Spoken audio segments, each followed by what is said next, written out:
Hi everyone, welcome to Miss Adams Teaches Poetry. In this video, we're going to be taking a detailed look at the poem Prayer Before Birth by Louis MacNeice.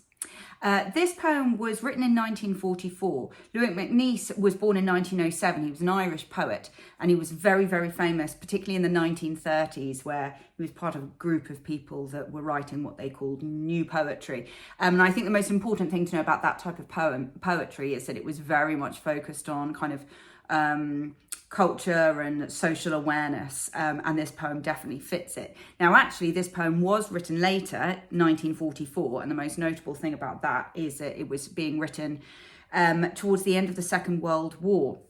And that's where some of the kind of big themes come from in this poem.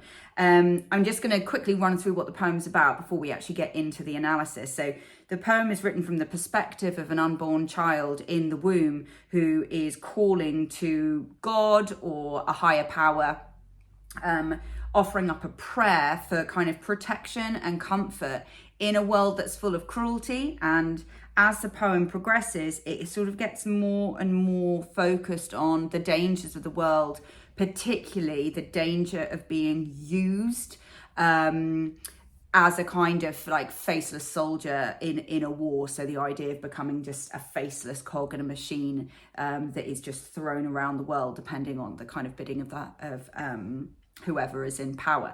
So in terms of the content, it fits quite perfectly with what's going on at the time, which is of course World War II. Another interesting thing to be aware of is that Louis MacNeice and his wife separated and got divorced. And unusually for the time, it was Louis MacNeice that was actually charged with the sole care of their child. Very unusual for the time. But that perhaps tells us something about why he would be so frightened for the future of children, unborn children. It's almost like through his narrator, he is warning us of what perils there are in the world for the generation to come. And on that very depressing note, let's get analysing.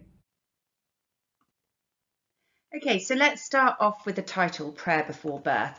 Obviously, this title not only introduces the key themes of the poem, but it also introduces the narrative perspective, because we understand that it is coming from an unborn child, a child that is still in the womb, because it is before birth. The fact that we've got a prayer, so we're all immediately going to be thinking that this is about a sense of need or perhaps desperation. So it immediately sets up some of the kind of emotional tenor of the poem. Let's have a look at the first stanza. I am not yet born, oh hear me. Let not the blood-sucking bat or the rat or the stoat or the club-footed ghoul come near me. Cracking opening. So what we have first of all here is we've got something called apostrophe. Now that's not the punctuation mark that you know. When I say apostrophe, what I mean is this little interjection O, the oh hear me. It's a call, so it's the aspect of the prayer being used here through the apostrophe, oh hear me.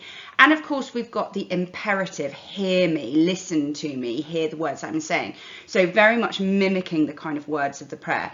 I am not yet born, this declarative sentence, again backing up the idea that this is a prayer before birth. This is a refrain that is going to be repeated throughout, but you'll see more of that later. What I quite like about this next line is the use of syndetic listing. So syndetic listing is when you have a list, but you include all of the connectives, so and or. So let not the blood-sucking bat or the rat or the stoat or the club-footed ghoul. So you get a real sense of rhythm, but you also get the vastness of all of the different things that could affect this newborn baby. And actually what we have here is this juxtaposition between things that are real threats, bats, rats, stoats, and again all associated with things potentially carrying disease, and then the fantasy of the club-footed ghoul. Club-footed simply is like it means like a sort of deformity where the feet sort of move inward slightly, but really it's the ghoul that's more interesting.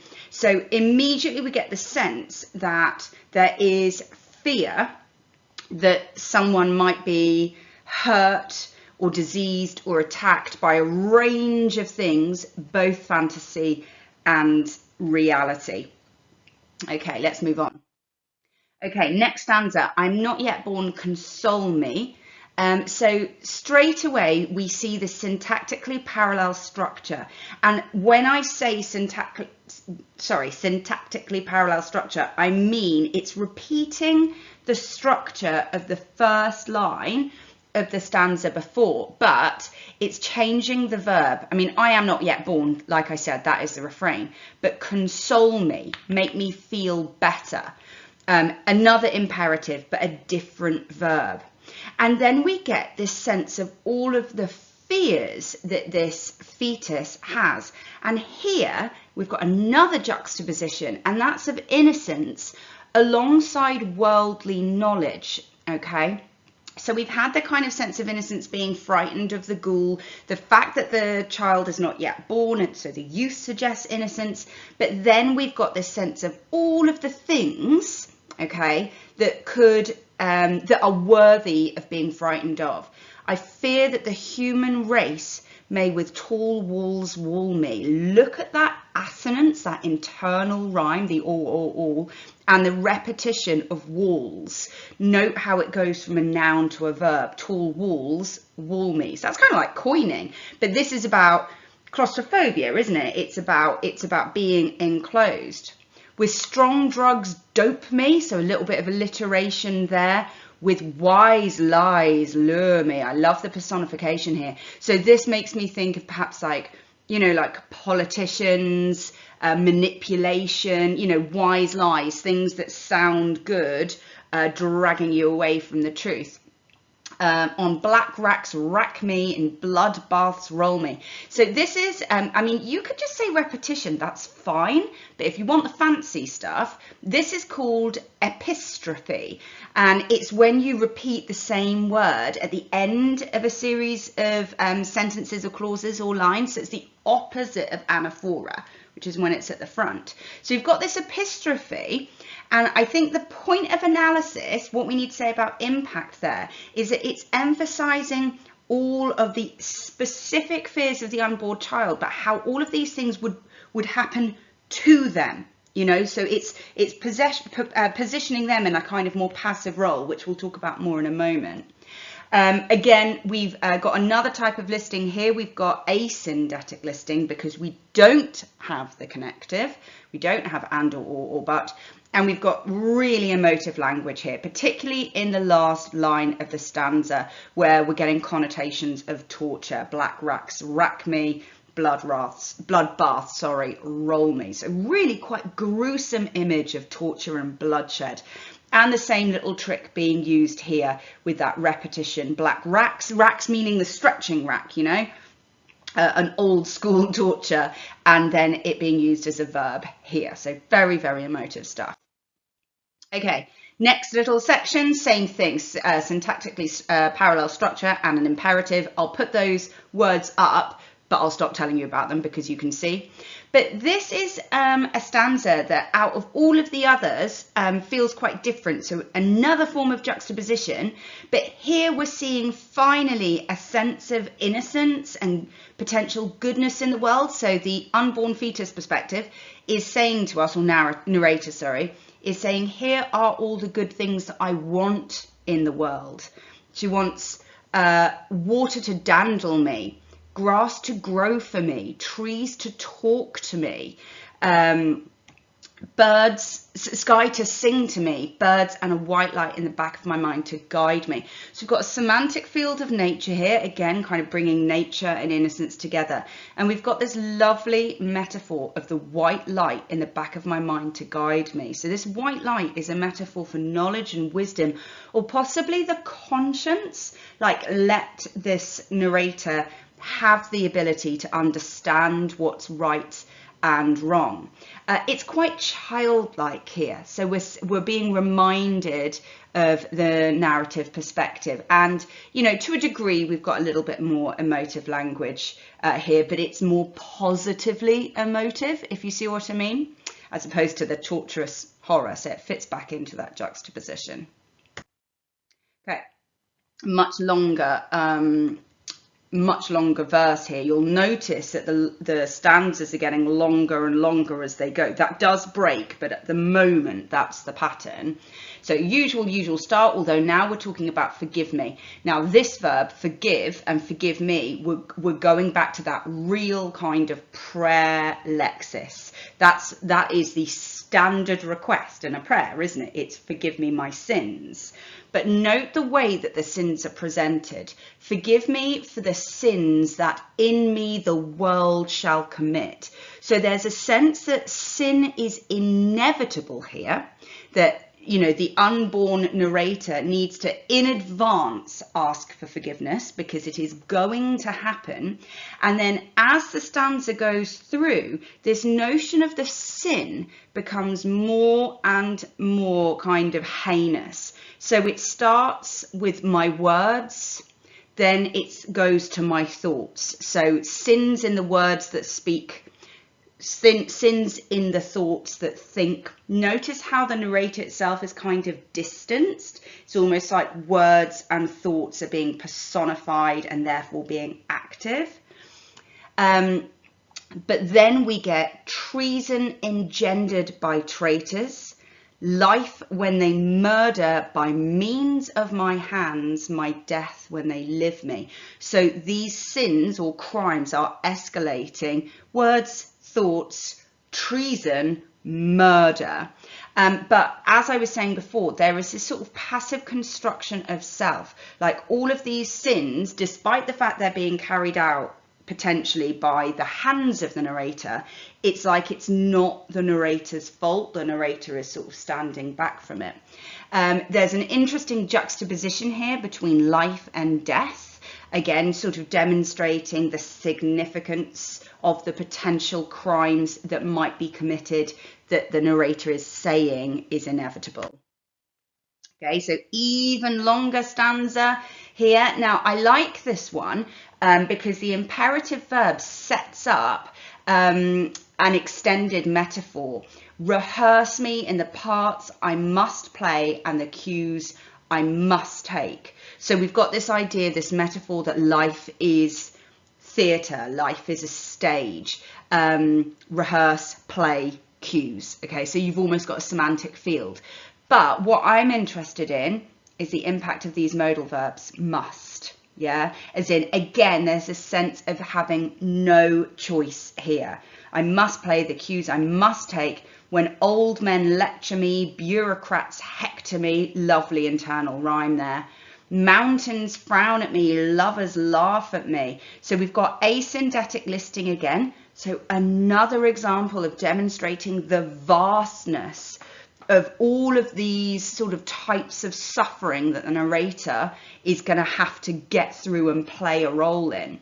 So that's the extended metaphor that I mentioned before about life being a theatre. What's interesting is in this, we've got a real juxtaposition between man and nature. Was in a previous stanza, nature was very innocent. In this stanza, it's almost like nature is sort of turning against the narrator, okay, because it's mountains frowning, the waves calling me to folly, and the desert calling me to doom. So nature is being personified and made almost kind of villainous.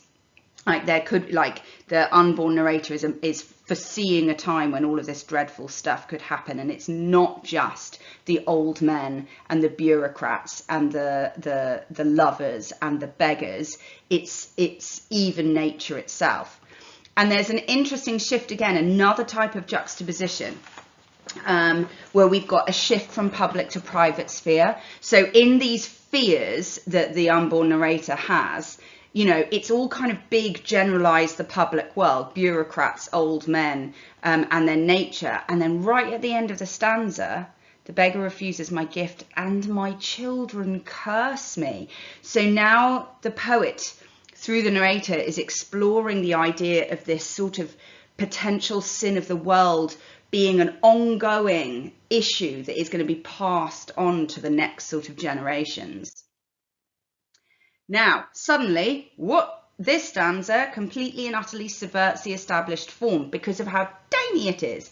It still fits the syntactically parallel structure with the imperative, but now we've got a repetition of the exact line of stanza 1. So it's almost like returning back to the beginning. But the fact that it's such a short stanza, whereas everything else has been growing and growing and growing, demonstrates how important it is. I am not yet born, oh hear me, let not the man who is beast or who thinks he is God come near me. Now we're getting into some interesting stuff. We've got this juxtaposition between the man who is beast or the man who thinks he's God. So we're dealing with two different types of men, and both of them, but definitely the idea of the beast, you've got links to Freud. So it's like the man who is motivated by the id, by the kind of base, savage kind of parts of themselves. Let not that savage man come near me, but nor don't let someone who thinks he is God. You know, the expression playing God, it's about power and arrogance. So it's the two kind of the two worst examples of power, the one that is searching for power out of arrogance and the one who is just acting on sort of animal-like id-based desires. And this is sort of starting to move us into the war kind of part of the poem. Back to the original method, and note that we've got a super long stanza, the longest of them all. But we've got apostrophe again. Sorry, my mind's not working. Apostrophe with "oh, fill me," another imperative. So fill me with strength against those who would freeze my humanity. So lovely metaphor there, suggesting having a lack of feeling or being cold or emotionless. Would dragoon me into a lethal automaton. Now, dragoon means coerce or force, okay? And an automaton is like a machine that is meant to imitate a human. But note the adjective lethal. So we're starting to get into this idea of war, the idea about being mindless weapons, you know, of destruction that are cold, you know, people that are not cold, but having to turn off their emotions in order to do what needs to be done. You know, would make me a cog in a machine, a thing with one face, a thing against all those who would dissipate my entirety. So this is really interesting. So we've got the repetition of the noun thing, so really dehumanized. He's imagining a world where he won't consider himself or herself as a being, but just a thing with a purpose, a cog in a machine. And note how we've got this juxtaposition again between mankind, humanity, but also machinery. So you've got the automaton, you've got the cog in the machine. And then there's a real kind of concern with loss of identity, you know, against all those who would dissipate my entirety, so completely and utterly dissolve my sense of self. And then that concept of losing control over your sense of self and who you are is then elaborated further through quite beautiful similes that are associated with nature. So would blow me like thistledown hither and thither, or hither and thither. Hither and thither, that adverbial phrase, that means here or there. So again, it's this idea about having no control over where you're going. And thistledown, imagine, you know, when you're in the garden, you I can't remember what they're called, but you know, you blow them. It's the little tiny kind of waif-like bits of the plant that float up into the air. Google it. That wasn't a very good description. But so this idea about just being thrown around from one place to the next, not having any control. And then a further simile, like water held in the hands. So again, another sense of not being in control. Water held in the hands would spill me. Yeah, so again, total loss of self, total loss of direction and control, but almost like this accidental nature.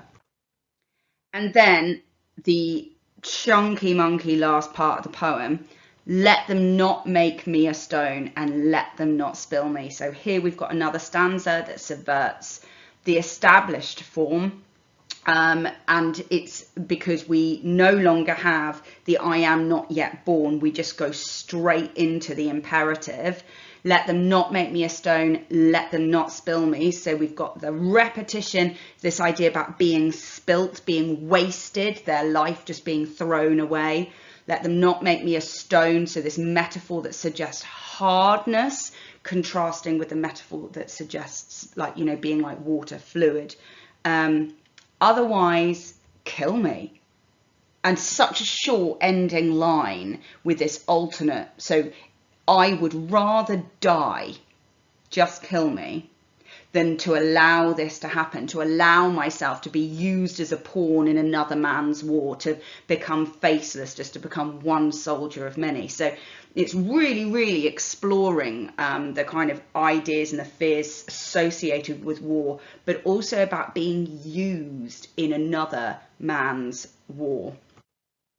Really quickly, I've talked about form all the way through, but just a couple of key words for you here. So it is a dramatic monologue, but obviously in the presentation of a prayer, yes, of course, it's in free verse. Now, there's plenty of rhyme, but it's all internal rhyme. There's no kind of sense of regularity. We've got lots of enjambment, particularly in the construction of those lists. Repeated